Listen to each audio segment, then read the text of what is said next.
At this time, we have ceremonial manners and presentation, and it is my honor to call. I'm going to take a little things out of order, and actually, it's under oral communication. And as you know, Cupertino is very famous for Apple Computer, and we're very honored to have Mr. Steve Jobs to come here tonight to give a special presentation.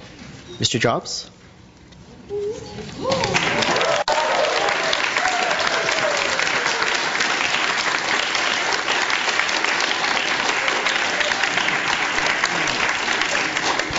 Welcome, Mr. Jobs. It looks like you have a fan club here. Thanks, yeah. Thank you.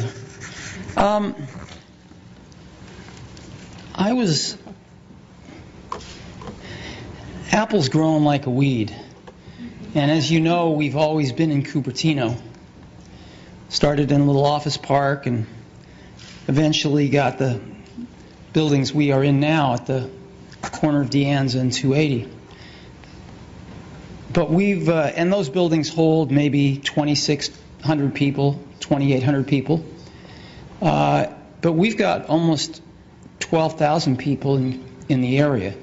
So we're renting buildings, not very good buildings either, at an ever greater radius from our campus.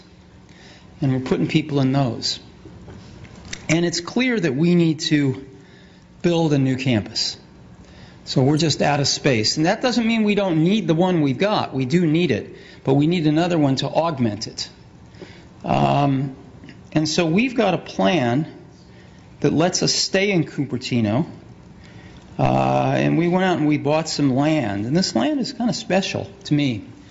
When I was 13, I think, I called up Hewlett and Packard were my idols.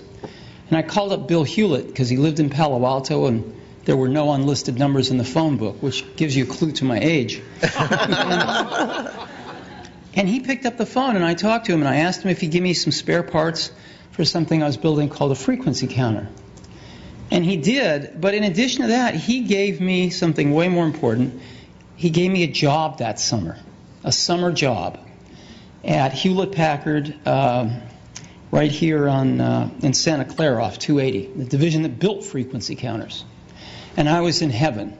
Well, right around that exact moment in time, Hewlett and Packard themselves were walking on some property over here in Cupertino, in Prune Ridge, and they ended up buying it. And they built their computer systems division there. And as Hewlett-Packard has been shrinking lately, they decided to sell that property, and we bought it. We bought that, and we bought some adjacent property. It all used to be apricot trees, apricot orchards, and we've got about 150 acres. And we would like to put a new campus on that so that we can stay in Cupertino. And we've hired some great architects to work with, some of the best in the world, I think. And we've come up with a design that puts 12,000 people in one building. You can think about that. That's rather odd. 12,000 people in a building, in one building. But we've seen these office parks with lots of buildings, and they get pretty boring pretty fast. So we'd like to do something better than that, and I'd like to take you through what we'd like to do. So this is supposed to work here. There we go. Can you see this? Yep. Yes, we can. Great. So here's where we are today, which is on Infinite Loop Drive, again at the intersection of De Anza and 280.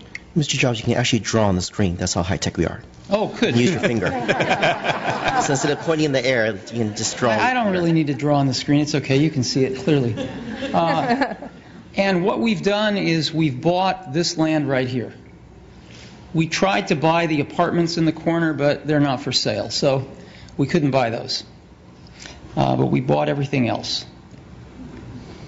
And the campus we'd like to build there is one building that holds 12,000 people.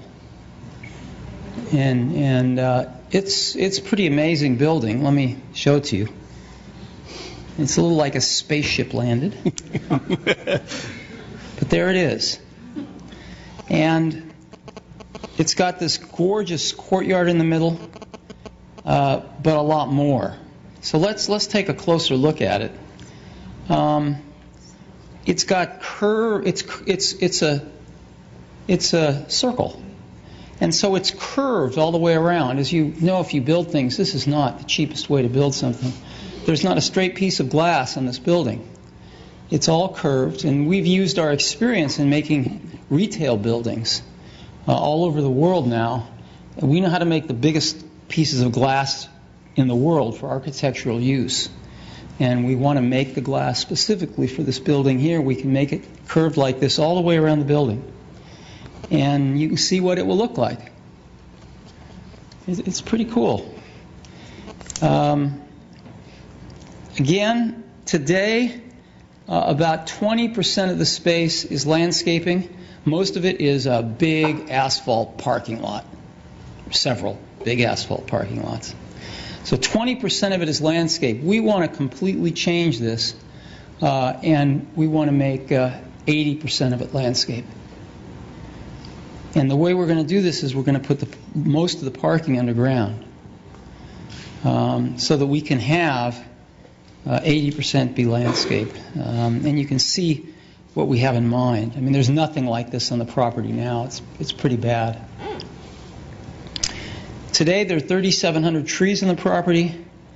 We'd like to just almost double that. We've hired one of the senior arborists from Stanford, actually, who's very good with indigenous trees around this area. So we'd like to plant a lot of trees, including some apricot orchards. And again, you can see what it might be like. And this is some of the infrastructure. The main building, we have parking underneath the main building, and that's not enough, unfortunately, and we have a parking structure here as well.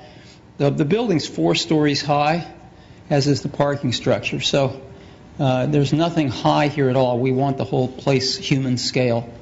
It's actually about the same as what we have in Cupertino right now. And an energy center, we deal with people sitting at computers all day writing software. And if the power goes out on the grid, we get to send everybody home. So we have to have backup power to power the place in the event of brownouts and stuff. And I think what we're going to end up doing is making the energy center our primary source of power, because we can generate power with natural gas and other ways that can be cleaner and cheaper, and use the grid as our backup. And we think that makes more sense. We've got an auditorium because we put on presentations much like we did yesterday, but we have to go to San Francisco to do them. And a fitness center and some R&D facilities. These are just things that where we do testing, and we need some buildings to test in, and there's hardly any people in them.